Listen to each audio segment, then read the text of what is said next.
Okay, I'm live. Okay. Good afternoon, everybody. How are you all doing? Welcome to another episode on my channel, Flourish and Thrive with TA, where we talk about relationship matters, how to heal from toxic relationship, and how to build a healthy relationship. My name is Elizabeth Akini. I am a relationship and marriage therapist, and what I have to talk today is something that is very, very interesting. It's something that concerns every one of us. And today's topic is praying alone can't fix a broken relationship.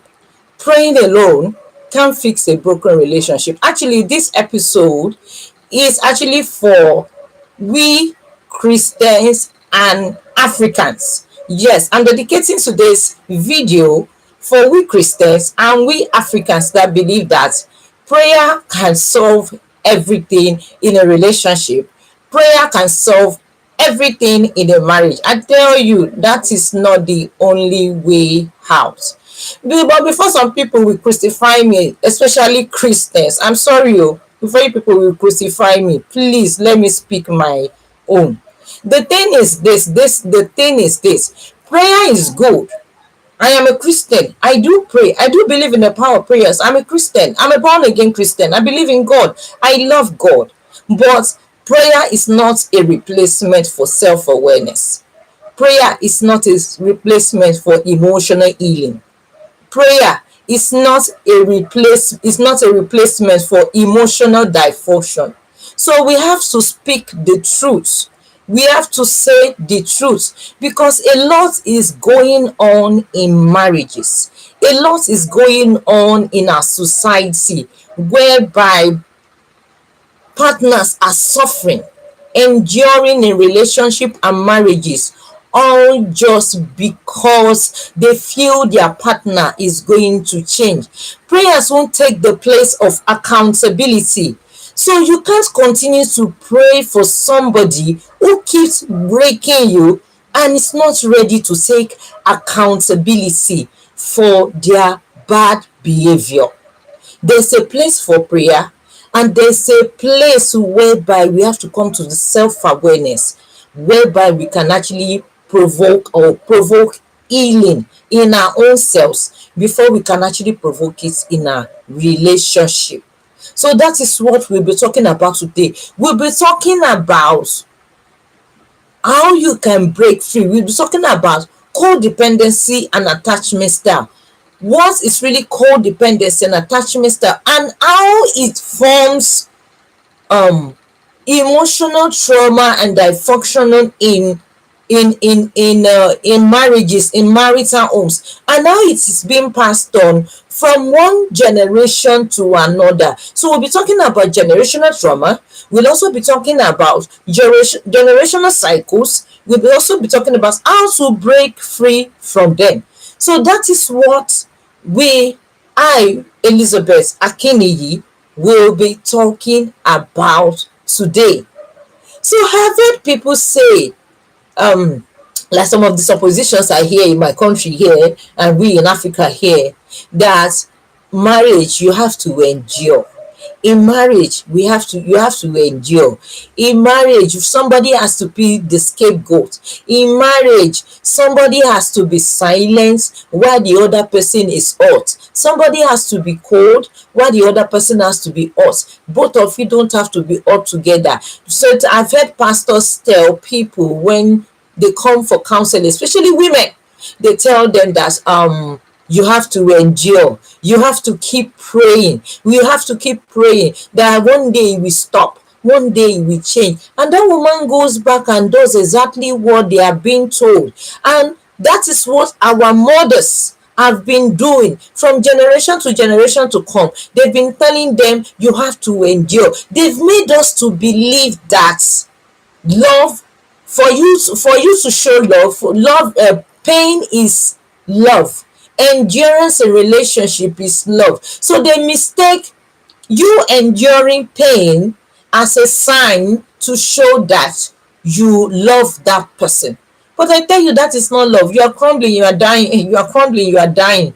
and somebody is telling you that is a way to show that you love that person. That is not love. I tell you, that is something else. That is the reason why we're going to talk about codependency and attachment style. When we mean codependency, we talk about the way you behave, the way you abandon yourself, you please others, all just because you want to stay with somebody. So codependency in actually natural sense is a way of taking care of others, loving others, fixing others, respecting others, all and while you take care of them, you lose yourself. So it is such a way. So I'm going to come to African sense, because I'm talking Oyinbo sense and I'm talking worldwide sense. So I'm going to come to African sense so that we can all understand what I'm actually saying when we mean by codependency. When we mean codependency in African context, there is the situation of the slave and the master. So most of the time, the codependent person is a slave, while the other partner is the master. So the other master is the one that dictates the tune. They are the ones that dictates how the person will live. The codependent person is a people's pleaser. So because you don't want problem in your marriage, your husband is doing something wrong, your husband is lying, your husband is cheating, your husband is beating you, your husband is a drunkard, you keep quiet about it. Your husband spends your money anyhow, your husband mismanages the funds, your husband is a terrible person, and you keep quiet about it, because you know when you talk about it, your husband will start talking, your husband, there will be problems in the house, and you don't want problems in your house, so you keep quiet about it and you keep enduring the pain. So, and as a result, you know when you talk, the whole house is going to be in a chaos. So you keep quiet about it. That is one point. And at the same time, you start looking for ways to please him.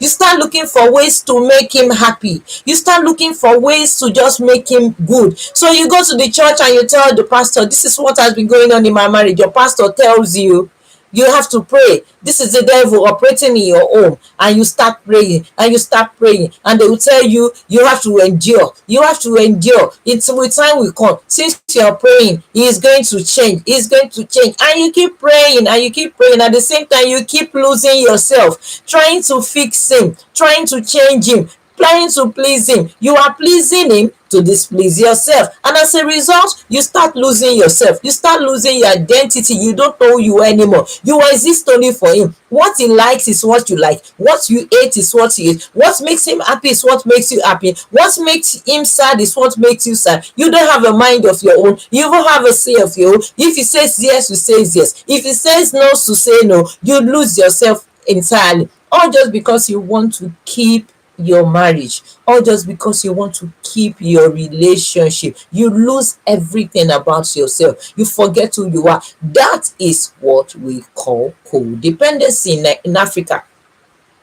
So I hope you're getting what I'm trying to say. That is what we call codependency in Africa. So we find many people in this category.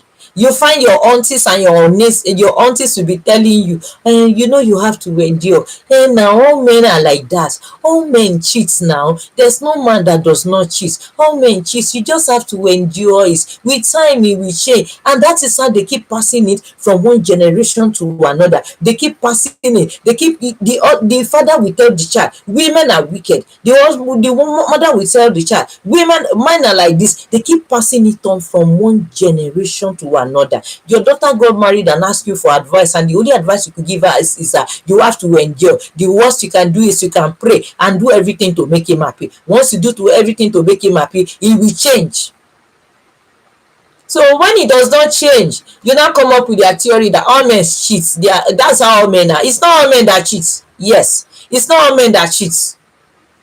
Yes, it's not men that cheat. There are some men, they've never cheated on their wives. Yes, I know some. So that supposition that all men cheat, that supposition that a man is meant to control a woman must submit. Why? A woman must submit. Anything I tell the woman to do, most men use it as a way to control their wife and to manipulate and to silence the voice of their wives. There's a place for submission in the subject to love. You have to love your wife. And at the same time, sometimes you have to submit to her. And the woman also, then she has to love the husband, and there are certain places she has to submit to the husband. It works for vice versa. It's not just only for one person. Yes, it's not just only for one person. So that is what is called codependency. We have different patterns. Just as we have it in men and women, we also have it in some women. They are the masters while the husbands are the slaves. Yes.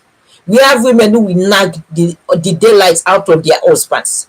We have women who will make their husband lives a hell. And when the man does not know what to do, so this is for Africans and for we Christians. Because I've seen a lot of things whereby we Christian counselors say, I'm not a Christian counselor, I'm a first-based relationship and marriage therapist. And if I want to do therapy, I don't just go give advice, drop it in the surface. No, I go back to your past. I go back to the very past. We will dig out everything that made you behave the way you behave. So by the time we start digging out your past, we start digging out so many things, you would understand where the problem is coming from, and that is where their healing comes from most of the time. Because by the time we dig out the past and know so many things about what has happened in the past, 70% of their healing has already taken place.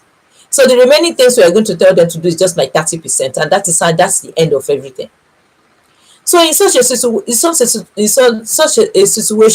the man goes to the pastor, and the pastor begins to tell them, pray. It's the devil attacking your home. They start binding and casting. They start doing everything to make the partner happy. The husband becomes codependent. That is why you see some women, they are the masters in the house. They are the ones that make the decision. They are the ones that do everything, while the husband is just there. Like yes, I've seen such situation like that. It happens, and it's not healthy. It's an unhealthy pattern. I've seen people say, oh my god, I can't take this anymore. 5 years into marriage and they're thinking of divorce. So some will say they are having marital crisis. Most marital crisis arises from lack of understanding to me, and the inability for somebody, their avoidance of conflicts. Conflicts will always come in relationships. Conflicts will always come in marriage. There's no way you can avoid conflicts.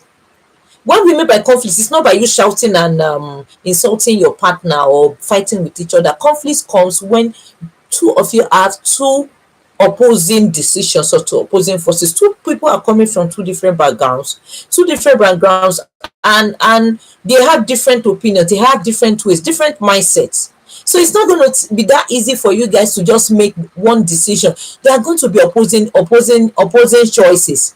You might like white, the wife will like black. It is not left for both of you to be matured enough to be able to handle that conflict and understand each other and be able to handle that conflict. When a conflict is not actually well handled by couples, that is when it becomes a marital crisis, and that is when it becomes a marital problem, and that is when it leads to divorce. So conflicts are normal in a relationship, but it all depends on how you manage it. It's how you cope with it, how you manage it, how you both of you take care of it will determine whether it will escalate or it will determine where it will come down.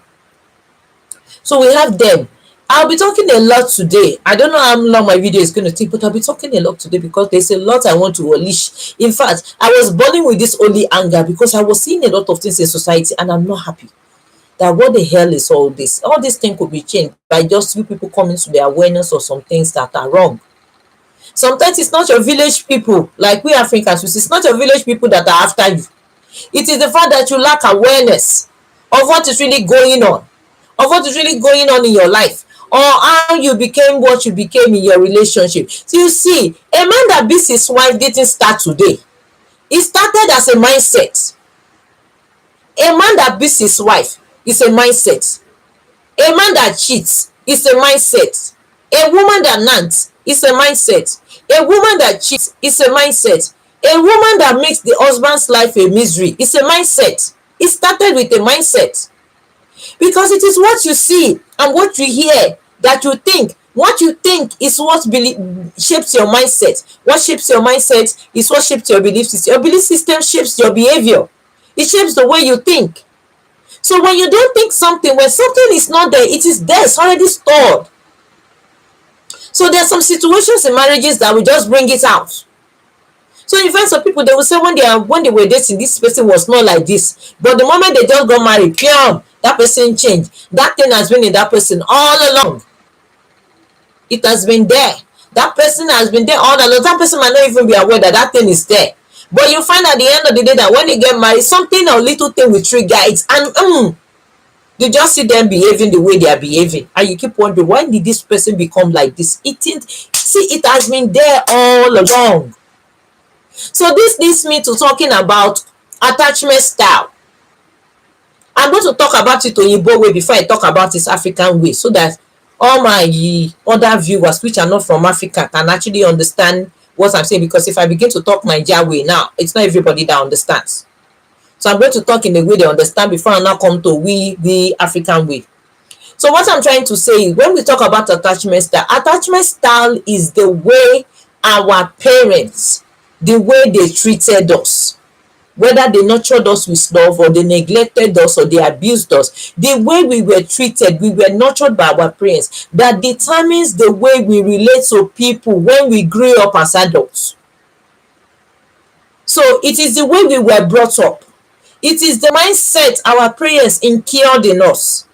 It is the belief system our parents instilled in us, by the way they treated us, by the things we saw them do, the perception they builded in us, the emotional safety and the emotional insecurity they imputed in us, the way they made us see ourselves, the way they see life. That's and when we now grew up with those mindsets, it's not related in the way we behave with people, especially our spouse. So our parents downloaded their own mindsets, the way they think, the way they feel they should bring up a child. They downloaded it in us as a child. When we grew up with those things, and we started using it on other people and on our spouse. That is what we call attachment style. It determines the way you relate to people. It determines the way you behave. It determines the way you relate to your wife, to your children, and what you're going to pass on to them. So your parents' attachment style is being passed on to you. If you're not careful, if you don't realize it on time, you will pass it to your own children. Your children too will pass it on to their own children, and that is how it becomes generational traumas. It becomes a generational problem. It becomes generational causes. Most generational causes arises from generational mindsets. Generational traumas and generational causes are interrelated. It comes from generational mindsets. It is a mindset that somebody has, or something that somebody does, which eventually worked for that person, and as a result, other people now emulated what that person did. It now became a generational pattern. So you have people having generational pattern of traumas. The mother suffered this, the children suffered it, the granddaughter, the great granddaughter, they keep passing it. It is not today it started. It started a long time ago. So most of us are passing on what has been passed on from us, from our forefathers. We are still passing on. They pass it to us, and we are still passing on to the next generation. All because we lack awareness, we lack knowledge, we lack wisdom of what is really going on. So most generational trauma starts from the way we were brought up. It starts from our attachment style, the way our parents made us see ourselves, the way our parents made us think about ourselves, the way they brought us up, how they nurtured us, how they made us see life. And Africans, we've normalized trauma as a very normal thing.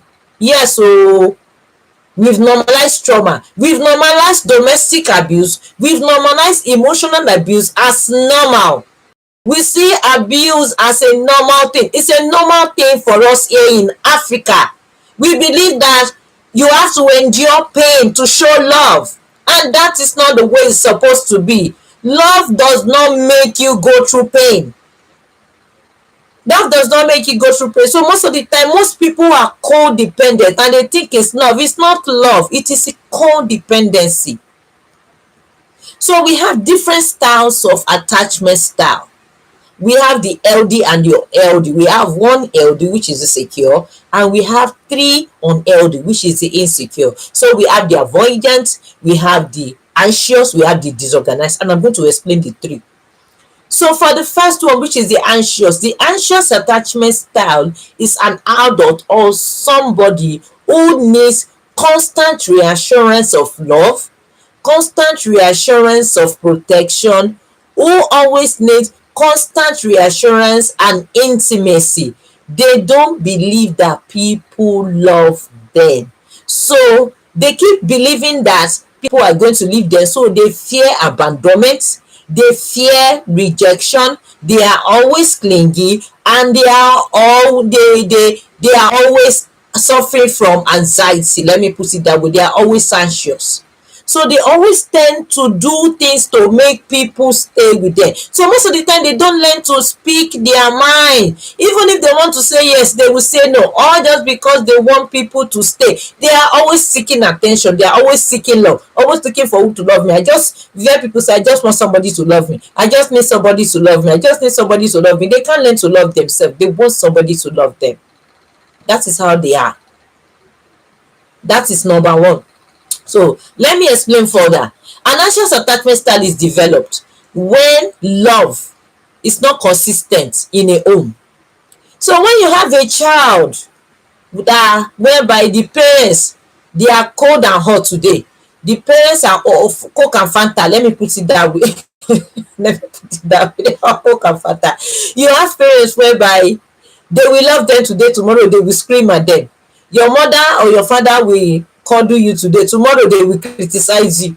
I've seen some parents insult their children in such a way they will beat the living daylight out of that child. So they beat the child today, saying it's an act of discipline, and tomorrow they will actually cuddle the child. They will tell you that it is because I love you, that's why I'm beating you. So the child, as a very young teen, has learned to understand that love is inconsistent. That love is inconsistent. I am talking African way here. This is what is happening to us here. Love is inconsistent. That love is something that is that doesn't come all the time. So, and the normal need of a child is that they need adequate love. Because they are not getting that adequate love, so they tend to start putting up behaviors and attitude that will make their parents love them. So they will tend to be more clingy. You find out that your daughter is more very clingy. My mommy, he has this question, daddy, you will ask this question. They can talk from morning to night, and you start getting irritated. You might scream at them, you might shout at them. Enough is enough, let me have my peace. Yes. And at the end of the day, the child will just be like, you are teaching that child to understand, to believe that love is inconsistent, because today you are hot, you are cold. The child does not know what to expect. So such a child does not have a balanced view of love. That child does not have a balanced view of love. A house whereby you are meant to believe that a girl child is meant to dress this way, a boy child is meant to dress this way. As a girl child, some parents will be placing their child understand that pain is part of life and that you have to endure pain. Your child, apart from the fact that you're not giving your child consistent love, your child is seeing you and your husband fighting every day. Your child is seeing you enduring the pain. Your child see you enduring pain. You're teaching your child that in relationship, women are meant to endure pain. That the men can do whatever they like, and that the women must endure it. Yes, that's why most men in Africa, they just believe they can just do anything and get away with it. Yes. What I'm talking today is not sweet. It's bitter. Yes. It's codependency that we're still talking about. I'm still on my series of codependency, but I'm taking a different topic because what I'm seeing in society, I don't like it. So in that kind of a situation, these mindsets were generated by them. So the girl child already believed that in relationship you have to endure pain, because she saw the mother enduring pain. And moreover, the mother could not give her adequate love. The father could not give her adequate love. If the child wants to play with the father, say, leave me alone, go and play with your mother, go and play with your mother. The child goes to learn to play with the mother. So they've made the girl child understand that if you want love, you have to go to the mother. The child will get to the mother. The mother will say, you're a problem in my neck. And the next thing, the mother will push the child away. Go and sleep. Or take money, go and buy sweets. Take money, go and buy this. And you've interpreted to them a wrong picture of what love is all about. And that is what the child will begin to think of. So some children will believe, will grow up believing that love, that without money there is no, in love there has to be money. In love you have to endure pain. So they can't, so you can't, a situation, they can't date a guy who's not gonna cause them pain.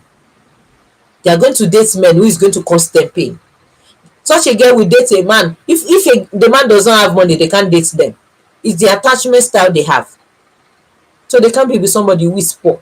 So you see a lady that can't stay with somebody that is poor, don't mind them, don't blame them. It came from where they came from. So in such a situation, that is how the anxious attachment style develops. It develops when there is inconsistent love in a home. When the caregiver, the parents, does not give the child consistent love, that child becomes a child that is starved of love, and as a result we begin to do different things. We become so clingy just because for the parents to see them. So when they grow up, they go into teenage age, maybe they become 12, 13, 14, 15. That is when you see them looking for love everywhere. Before you know it, they are engaging they've engaged in dating boys of 13, 14, 15, 16, 17. We've seen girls of 10, 12, 13 that are already in relationships. Some are started having sex at a very young age, all just because of the fact that they need love, all just because the fact that they want love. That's because they are suffering from the anxious attachment style. That is number one. Let's go to the avoidant attachment style. The avoidant attachment style erects it from this perspective, and that is a house whereby a child is parentified. When we mean parentified, we are talking about a child that is robbed of their childhood. A child has to take up adult responsibilities at a very young age. The firstborns are in this position. Those that lose their parents are in this position. Maybe your parents were so poor to the state that they couldn't take care of you. You have to take up that responsibility of taking care of yourself. They fall into this category. So there are people that they lack emotional intimacy. They lack emotional intimacy. That is their own problem. They are good in every other thing, but when it comes to intimacy, forget it. They are not there. Another instance is when parents dismiss the feelings of their children. A child wants to explain something is wrong with me. You tell them, shut up. I don't want to hear you are making so much noise. You are disturbing my feelings. You are disturbing my peace. You keep shutting them up all the time they want to talk. Before you know it, that child is going to learn to shut up, because the child will feel like as if I'm not good enough. They don't care for me. So in such a situation, the child will learn to take care of their own emotional needs without talking to the parents. And in that kind of a situation, that child learns to become independent emotionally right from a very young age. That child learns to carry their own responsibility right from a very young age, because you've robbed them. That thing you did to them, hurt them so much that it robbed them of being weak. So they say, because I'm a child, that's the reason why you're treating me like this. So they tend to grow up so that they won't be weak anymore. So they being vulnerable is a sign of weakness to them. They become very uncomfortable with weakness. So when they are in a relationship, such people, you are in a relationship, you are in marriage with them, they are good spouses, but the problem is that they can't share their hearts with you. Never. It's very, very difficult for them to do. See, when you go on dates with them, you can talk about anything, but when it comes to intimacy, talking about matters of the earth or talking about their family, they will freeze up.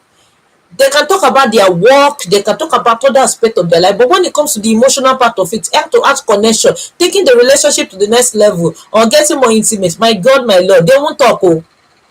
They won't talk. Not that they don't want to talk, but they don't know how to do it. Yes, they don't know how to do it, and that's not because they don't love. So most of the time, many people are being repelled by the way they behave, because they believe that this guy does not love me, this lady does not love me, this guy does not know how to show love. It's not their fault. It's the way they were brought up. Right from a very young age, they were meant to toughen up. Parents that will tell their children, you are the man child, so you have to learn to toughen up. Yes, it happens. In Africa, yeah, you will tell them you are the boy, you are the man of the house, so you have to take care of everybody. So as a result, you have to learn to toughen up. You must toughen up. You must toughen up. Boys don't cry. Men don't cry. If other people are crying, you as a man, you must not cry. And as a result, that child will tend to start bottling up emotions. Even if that child wants to cry, the child will have to bottle up the emotion, because he will remember, I will say, I am the man of the house. I don't have to cry. I have to take charge. And that is how, at the end of the day, that child will tend to become somebody bottled up. Showing emotional vulnerability is a sign of weakness to him, because right from a very young age, he has been taught by his parents and society that you showing your emotion, men crying, boys crying, is a sign of weakness. And that is how it is. So that child becomes avoidant. Like I will say, you parents, look at how you raise up your children, so that you won't raise up another problem for another girl's daughter, and you won't raise up another problem for another man's son. Yes, I say this all the time. So that is another thing. So let's move to the disorganized attachment style, which is the last one. The disorganized attachment style, they are the kind of people, they want love, but when that love comes, they fear that love. Most people from disorganized attachment style, they grew up in toxic and abusive home. They've been abused, whether they've been raped, whether they've been emotionally abused, whether they've been emotionally hurt, they've been gaslighted, they've been manipulated as children. So they want love, but they fear it, because they've seen so many abuse, so many violence. Maybe they are the kind of children that grew up in a home whereby their parents and their parents are always fighting. They've witnessed a lot of violence. They've witnessed how their father hurts their mother. They've witnessed how their mother hurts their father. And some of them have vowed that they will never marry. Yes, because they believe that, so if marriage will mean pain, then I won't marry. Some will want to marry, but they will be afraid that what happened to my mother or what happened to my father will not happen to me. So they will be afraid. So they will, to see somebody is getting close to them, they will be happy. But when the closeness start getting so much again, they start getting afraid. So most of the time, there's this outburst of anger. There's this outburst of rage. You will do one thing, and before you know it, they will start overthinking. They start adding meaning to it. Before you know it, if it's a man, will be the wife. Before you know it, it started from their home. What they saw the father do, what they saw their mother do, that is what related in them behaving that same way. So I see many people say, my dad maltreated my mom maltreated my father, I don't like my father, I don't like my mother. They will insult them, say, I want to. And at the end of the day, when they two marry and they have children, the same thing that their parents did to their children, the same thing that their father did to their mother, or their mother did to their father, is what they will still do. It is a mindset. It is being programmed inside of you. If you don't come to the self-awareness and change the way you think, even if you talk about it from morning to night and blame your father and blame your mother, blame everybody, you will still end up doing the same thing that they did. You will even do worse. I tell you, because it's an imprint. It is something you grew up with. So we find out that has been going on from generation to generation. So pastors are not coming up with ways to just make people stay in their marriage. They will tell you, pray. Like I will say again, prayer is not a replacement for self-awareness. Prayer is not a replacement for emotional dysfunctions home. Prayer is not a replacement for emotional healing. The Bible says, show me your face and I will show you my way. You have to take steps. So now we are going to go into generational patterns. We are going to go into generational, how it forms in generation. So we're going to bring about different dynamics. And that is, we're going to bring the different attachments that I'm going to talk about, the most chaotic of it.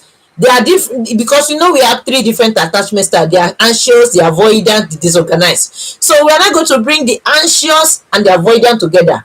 What does it form? the disorganized and the disorganized, the anxious and the anxious, the avoidant and the avoidant. You can imagine the kind of family that we will have. So I'll not be talking about all of them today. I'll just be picking few, the ones that are really, really important. Yes, because some are subtle and some are very volatile. So I'm going to talk about the volatile one today, because they are the volatile ones, are the ones I am seeing. So let's move in, and now it forms generational pattern. Let's move it that way. So let's talk about the first dynamic. That is the most common one we see: the anxious attachment style and the avoidant attachment style. Combine them together to have a codependent marriage, a codependent relationship. The anxious person with the, let's say the person with the anxious attachment style is the wife, and the one with the avoidance is the husband. The one with the anxious wants love, is clingy, is coming from a background whereby love was inconsistent. The parents did not give her enough love. The parents did not even love each other enough. They were always fighting. The father did not show love to the mother, so the mother did not give the children enough love. So enough today, enough tomorrow. So the child grew up looking for love. Somebody to love me, somebody to love me, somebody to love me. Unfortunately, the ladies also ended up marrying somebody that has the another insecure attachment style, that is the avoidance. You can imagine. If the lady marries somebody who is secure, then that person, that the marriage will be peaceful. But married another person that is insecure. So when we now put the insecure, the avoidant and the attached and the avoidant, the anxious and the avoidant. The avoidant is somebody that does not like emotional intimacy.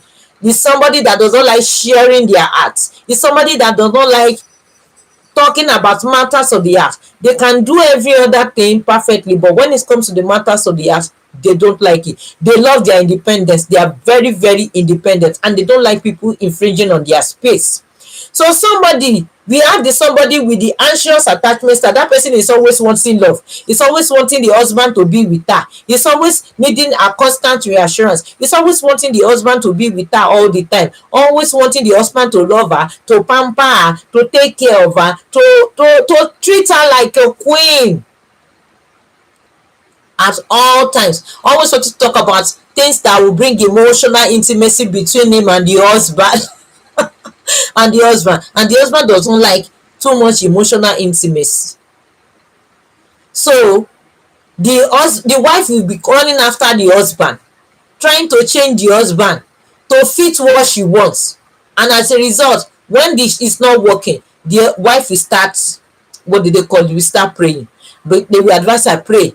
They will advise her, she will start talking, my husband is so cold, my husband is not romantic, my husband does not even know how to do this, he doesn't buy me flowers. She wants her marriage to work. She will do everything to please the husband.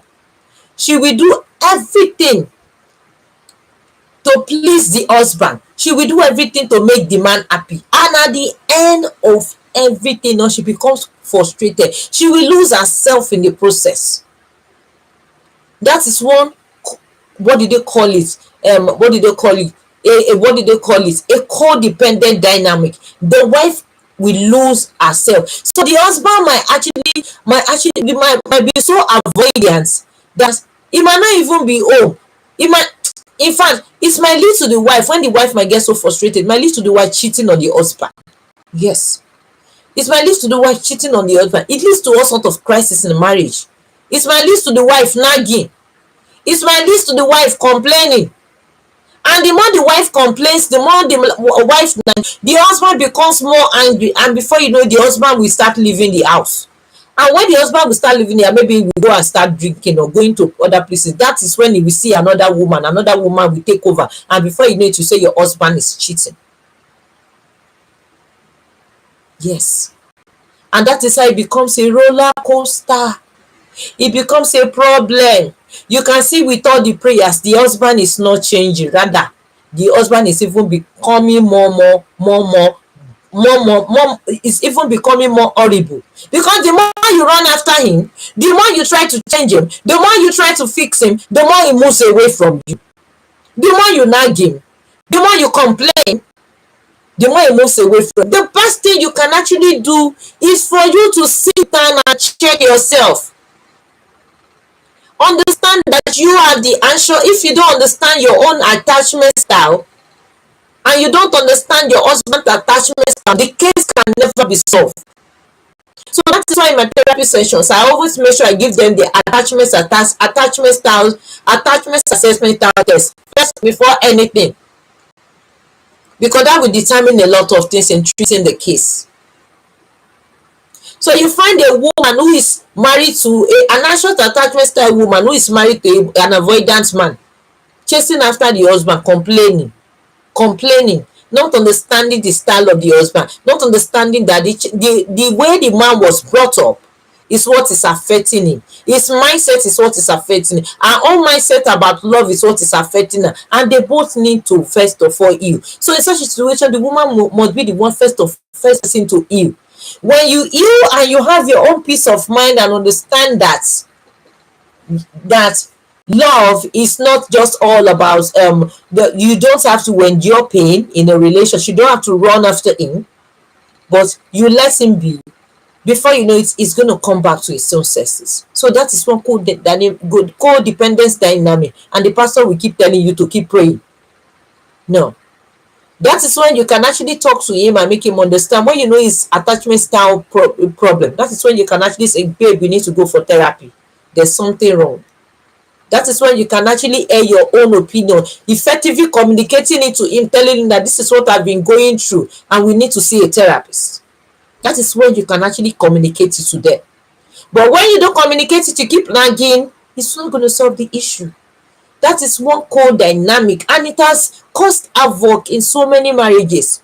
So you can see prayer alone can't solve that problem. No matter how hard you pray to change that man, he won't change, because what is wrong with him is a matter of mindset.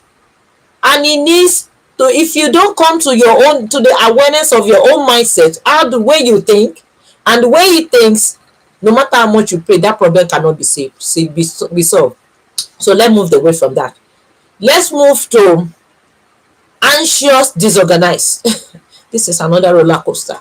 So when somebody has the anxious attachment style, that person fears being rejected, being abandoned. Somebody with the disorganized style fears being abandoned, and at the same time wants love but fears love at the same time. So they don't want their partner to leave them, but at the same time their partner, they maltreat their partner. So you find that somebody with the disorganized attachment style is somebody that will cheat on his wife, beat his wife, maltreat his wife, abuse his wife, and after abusing the wife, because the wife is anxious, and at the same time the wife is anxious with somebody with the anxious attachment style, the husband is disorganized. After maltreating the wife, after doing everything, after beating the wife will still endure, still believing the man will change, because after beating the wife, maltreating the wife, cheating on the wife, the man will go down on his knees and start apologizing and start begging, I'm going to change, it is the devil that came into my mind, it is the devil that made me do it, I'm really sorry. And the next thing, you will accept again, everything becomes fine. And after some weeks and after some months, he comes up with that attitude again, because he has a rage issue. Yes, before you know what is going to happen, he's going to slap you again. He is coming from a household whereby it has shaped him to have a disorganized attachment style. He wants love. The moment you tell him you are going to leave him, he buckles up, he becomes very afraid, he start begging you, he start crying. But the moment you leave him, but the moment you decide to accept and you stay again, problem starts. So some of the time they are coverts. They won't, what they do, they won't do it openly. They keep hurting their wife. They might be emotionally distant from their wife, they might be emotionally away from their wife. They won't just they won't so you find they won't be there for the wife. The woman does everything on alone. The woman goes through all the pain on alone. Maybe the woman is looking for a way whereby they will be able to come together, have a family time. The man said, I don't have time for that, please leave me alone. Because he is used to a broken home. He is used to a home whereby there is no peace. He is used to a home whereby there is no love. Trauma is something that is normal to him. So you now trying to be lovey-dovey, trying to bring a family time together, it's going to look unusual to him. And coming up with the mindset that a man has to be in dominance. A man has to dominate, a man has to control. So when you tell him now, we need to spend time together, he will tell you that I don't have time for things like that, I'm busy. The woman will go there frustrated, she will go there with pain, and before you know it, she will start praying. You go to family member will tell you that you have to endure. You know how men are like that. You go to church, they will tell you that you will pray. You will keep praying, no change. The reason why it's not changing is that it is the way it was brought up. It is a mindset thing. So you can see that prayer is not enough. My Christian brothers and sisters, as I always in the habit of praying, you cannot see what we are saying. Prayer is not enough. Oh, there are some things you still need to know. You can't take away the place of knowledge and use it to replace prayer. No way.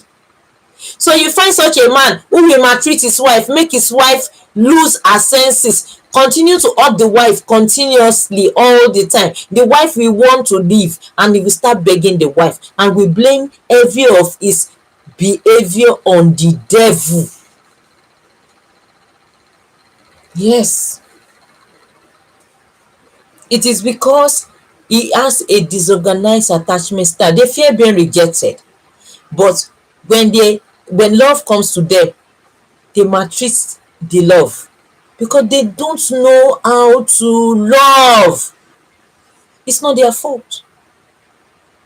Their perception of love is pain, because when they grew up, all what they knew about love was the way their parents showed them love was through pain, insulting, beating, fighting, hurting. That is their own perception of love. And their parents will tell them, I did this because I love you. They will tell their children, we are fighting because we love each other.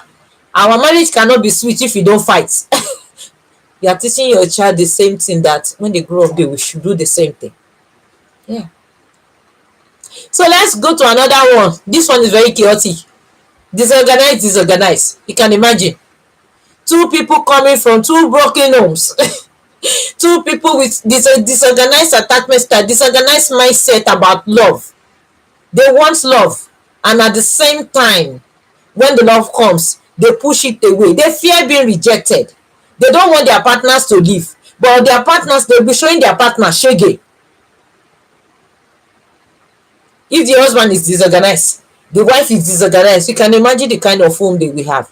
Both of them will start showing each other shege, and there is no way two captains can be in a ship. One will be oga, one will come down. So as a result, one will dominate and the other will be the slave. So you find that in such a situation, such person will start doing everything to please the other person, or just because they don't want the other partner to leave. It becomes codependence, and that's when they go into prayer. We counselors, we should think of what we say to our clients, to people that come to us for advice, to people that come to us for counseling. I'm not a counselor, I'm a therapist. So most of the time I don't counsel people. I go straight. My own focus, my own vision is to treat trauma. If you bring conflict issues to me, I'm going to hear all the talk. I won't say anything. I will just give them the attachment style. What is it called? Oh yeah, take the quiz. What does it say? It is from there we start taking it before we know how to solve the conflicts. Because I won't just give them a quick fix. I will have to go to the root of their problem. So we should be careful of the advice we give to people. It has wrecked many people. It has destroyed lives. It has destroyed homes by making them stay in a place whereby they are being maltreated and some are even died in it. All just because somebody is advising them to endure. Somebody is advising them to stay. Somebody is advising them that their partner will change one day. Well, so when you find disorganized and disorganized, those are the kind of people, sometimes they can take the knife. The husband can take the knife and kill the wife. The wife can take the knife and kill the husband. What about the children? They leave those children traumatized. And those children will have that perception that I cannot marry. My father killed my mom killed my dad, so I don't want marriage anymore. And even if they are in relationship, they start maltreating their partner. they start maltreating them. The same thing their parents did to them, they will still do it to another person. So you can see how the pattern moves, because everything you do now, your children are watching. They are seeing everything you are doing, and they are learning. They don't know the difference between good and bad right now. Everything you are doing to them is good, so they see everything. And that is what shapes them. It shapes their mindset, their belief system, with what society tells us, with what our culture tells us, with all what every other people around tells us. It all comes all together, and it becomes a bombshell, which at the end of the day we create another disaster for another man's son or for another woman's daughter. And we keep wondering, we keep binding spirits and demons, we keep fighting the devil, whereas some things just need for us to come to the awareness of what we are doing. We can't continue to pray and use prayer to cover the gap of knowledge. No, you can't continue to do that. So that's the reason why it's a pain. It's a pain to me when I see it. You find out that a man will abuse his wife, will be the one controlling the wife, the anxious attachment style, let's put for that instance, and the avoidant. He is the one controlling the wife, maltreating the wife, doing as he likes to the wife. And you find out that at the end of the day, when people want to intervene in that relationship, the wife will say, I'm not going anywhere, that my marriage is fine. Yes, they find it very difficult to leave. And you'll be wondering that with all what you've been through, you don't want to leave your husband. It becomes a trauma bond. It is not their fault. It is the way they were brought up. The attachment style they have, they need love. So even if the relationship is hurting them, they will stay. Even if people are telling them that they should leave, then it's making their life a living hell. Yeah.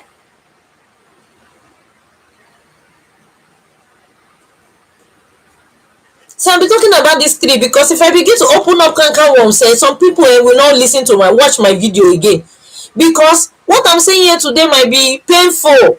It might be why is she talking like this? It's the truth. It is what I've seen. It is how I've seen how men treat women, and how some women treat their what is it called, their women treat their men. See, all these things happen from childhood. Your attachment style will determine if you become a codependent. You will stay in abusive relationship. Codependent people love to stay in abusive relationship. They will keep enduring and keep praying for their partner. They will change one day. Prayer can not take the place of awareness. If you don't understand your own background, the way you were brought up, if you don't understand the supposition, the wrong belief system that you are holding on to, you can't be able to change that person, irregardless of the prayer you pray. They say, show me your works, show me your faith, and show me your works. So I don't address anybody. So I pray, and also you will not pray. Me, I'm a prayer warrior. Even though I'm a prophetic intercessor, I pray. But I pray with common sense. I pray with common sense. Show me your face, and I will show you my work. So when we lack, I don't want to open canker worm. But I just have to say it. I just have to say it, that there's a lot of toxic dynamic in Africa. A lot is going on in Africa whereby men are just doing everything, and we've been meant to believe that silence is peace. Women, silence is peace. Silence is not peace. So silence is not peace. Just stay careless. If you stay careless, you will have a happy home. In fact, I'm feeling motivated to say more, but I don't want to open up, because I'm opening up some people's wounds. I'm opening up some people's pain. So that is how it becomes a generational problem. The way your father treated your mom, you say you will not do the same thing if you are not careful, because it's a generational mindset. It is probably programmed into you. You will do the same thing. Before you know it, you will program it into your child. Your child will do the same thing. If you don't change your mindset, you will do the same thing your parents did. If you don't change your mindset, you will give your child that same thing. You will. And your child will still do the same thing. If you want to break generational traumas, generational causes, you have to break generational mindsets. That is what I tell people. If you don't break your generational mindset, you can't break generational traumas, you can't break generational causes. Never. Even if they cast the spirits, if the spirit influence out, if you don't change your mindset, it will still reoccur. You need to change the way you think. If you want to do something new, you have to think in a new way. You can't carry an old mindset and expect to do a new thing. It's not possible. You have to carry a new mindset to do a new thing. That is how it is. I know I'm sounding sarcastic today. What I'm saying today is hurting some people badly. But it's the truth.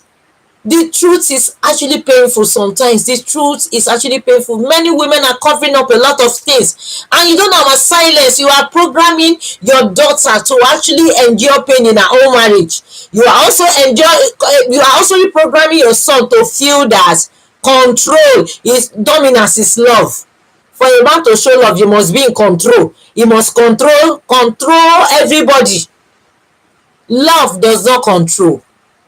Love leads. Love guides. Love does not control. It leads and it guides. Any love that controls is not love. Any love that usurps your will, that will keep you silent, is not love. Yes, I say it today. So if you say you are in love, your husband makes you silent, or your wife makes you silent, and you keep hoping she will change one day, it is not love. Don't become a codependent person by going down on your knees and praying and losing yourself. It is not love if you do that. It is self-sabotaging, self-abandonment, just because you want your marriage or your relationship to work. So that is all the whole package I have today. You can see I've almost used 1 hour. So now, how do you heal? How do you heal? How do you heal? See, for you to heal, fine, pray. But it is high time you need to understand and identify that love is not pain. Love does not manipulate. Love does not control. Love does not deceive. Love does not make you cry. Love does not keep you silent. Love leads. Love guides. Love is patience. Love is joy. Where there is love, there will always be joy. Where there is love, there will always be faith. Where there is true love, there will always be peace. Where there is love, there will be temperance. And when we mean temperance, temperance on both sides, not just one person being temperate, the other person being an idiot. Both of you has to be temperate. So when you have a relationship whereby one person is enduring, the other person is behaving like a monster, that is not love. It has to be both ways. Love should be joyful. Love should bring faith. Love should bring hope. Love should bring growth. So if you are in a relationship or a marriage and you are not growing, and you say there is love, you are keeping silent, there is no growth. I'm sorry, you are not in marriage. You are in bondage. I don't know how to sugarcoat everything. Today is a day where I'm going to speak my mind. I've been seeing all these things and I've been keeping quiet. A lot is going on in our society. A lot is going on. And I just see it's not the norm. It's the norm in our society. It's the norm. Everybody is taking it as seeing it as normal. So when I look at it, I'm like, my God, what is the meaning of all this? This is not supposed the way it's supposed to be. This is not the blueprint. laid down by God for marriage to work. And we keep poisoning the next generation, keep poisoning generations to come due to our lack of ignorance, lack of knowledge, to our ignorance. And we keep saying, God will do it, God will do it, God will do it. God will not come down from heaven to do it. There are some things God will do, and there are some things you have to do. It takes man and God to effect some things you are asking for.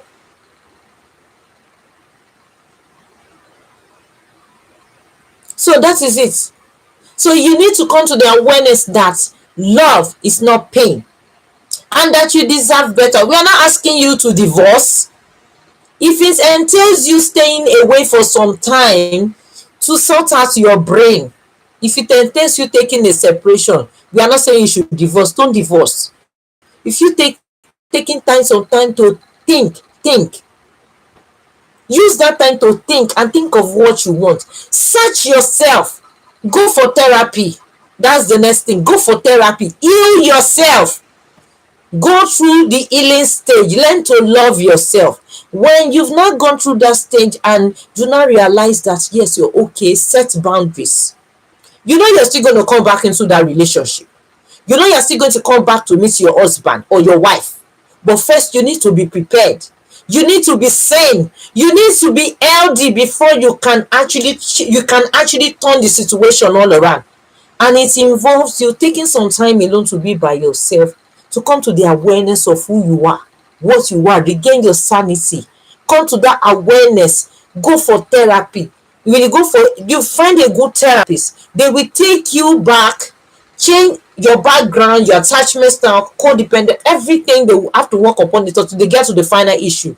Then they will give you the tools to equip you to be able to have an healthy relationship. With that tool, you should be able to sort out your own problem with your relationship. When you come back into that relationship, that marriage, you set boundaries. It's not going to be an easy, because you're going to get yourself prepared, because there's going to be a war zone. But keep your cool, keep your calm. Don't fight with him, don't fight with her. Just stay calm. Do everything calmly. Be the one. Stand for your values. Stand for what makes you happy. Stand for everything that is right, and talk to them gently, trying to make them understand that they need to go for therapy. And this time around, you going for therapy, you're not going alone. Both of you are both going, so that both of you, he or she can hear those things and understand where he or she is wrong, and so begin to change. That is how to bring peace. So most of the time, if I want to do couples therapy, we will interview the wife different, we will interview the husband different, we will hear what both of them have to say, we give them assessments, they will feed on the assessment and everything. We bring them up one again, we hear what this one has to say, we hear that one. After that, after summing up everything, we put all of them together and we now start asking them questions. Most of my sessions, I don't do psychoeducation. There are sometimes I will do psychoeducation, but most of the time I will ask questions. Because by asking your from what you tell me, I will ask you a question from what you've told me. So the questions I keep asking, it will continue to take you back until when you start seeing your faults. Because I won't be the one to tell you that I won't be the one to tell you that this is it. So by the time you realize your faults, then you're not like, oh my God, I'm sorry, I didn't know I've been doing this. I didn't know this was the reason why I've been behaving this way. I just thought it was normal. That is when they begin to realize. So that is how it works. So one of the things I'll tell you, I will repeat it again. Be aware. Be aware that love is not pain. Enduring pain in relationship is not pain. It is codependency. It is a toxic dynamic. It is killing yourself to please somebody, and it's arising from the way you were brought up. Understand that the way your partner is behaving is arising from the way he is brought up. So prayer alone cannot solve that problem. That is number one. Number two, you need to go for healing. I advise you to go for healing. Before you can change somebody, you need to change yourself first. So go for healing. Heal yourself. That is number two. Number three, set boundaries. Set boundaries. Set boundaries. Number four, When your partner enough to take your partner for couples therapy, there, that is when you begin to have a peaceful and peaceful marriage. As you are doing that, then after that you cannot have your prayer. That is when your prayer will now work. That is when they will now say, show me your face and I will show you my work. That is how it works. So you can see the dynamics. You can see the dynamics. So prayer is not all. Prayer works. See, I pray. I pray. You know what it means to be a prophetic intercessor. I pray. I can pray. Yes, I'm a Christian.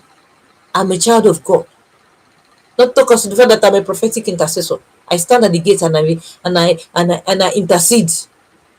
But no, there's a place for prayer and there's a place for other things. I won't take prayer and fill all the vacuum when I know, oh, prayer is not going to work in the place of knowledge, in the place of this.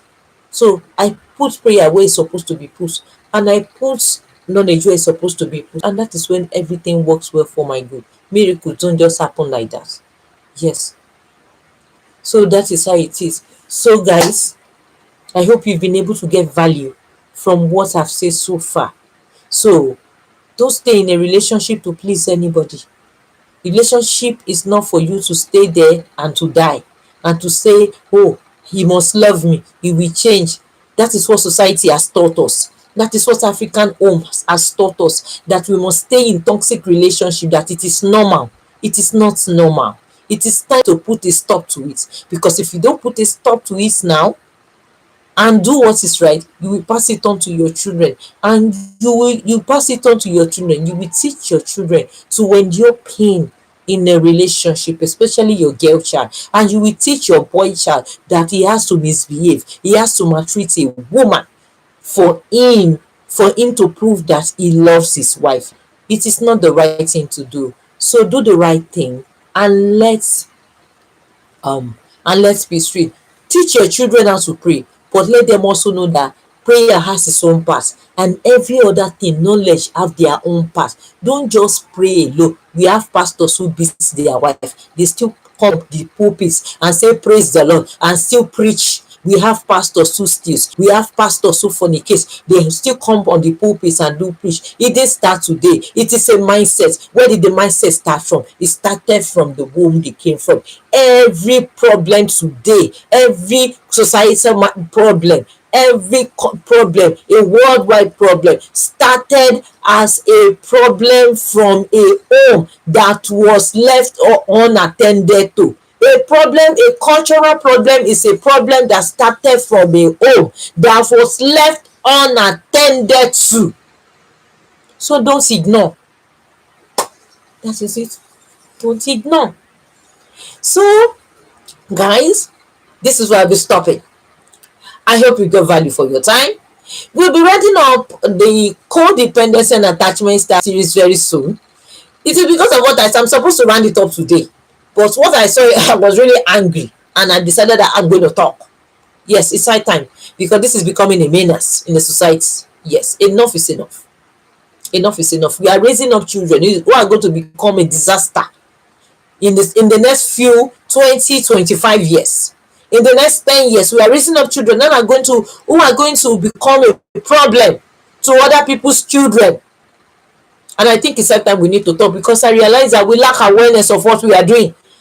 The Hosea, I can't remember the verse in the Bible. Hosea, the Bible says, my people perish because of lack of knowledge. The knowledge has come to you today, oh, so take it. So ladies and gentlemen, thank you for staying with me. Thank you for watching. I hope you got value for your time. If you got value for your time, I beg, give me thumbs up. To subscribe to my channel, hit the subscribe button to get to hit the subscribe button and turn on the notification to get me updates when I make a new video. So like I said, we'll be rounding up the attachment style and the codependency series as soon as possible. I pray by next week or the next 2 weeks we are done with it, because I want to move to another topic. I want to move to another topic. Oh yes, so I want to move to another topic. So that is what we're talking about. That is what I want to do. And very soon I'll be sharing some resources. I'll be sharing free ebooks.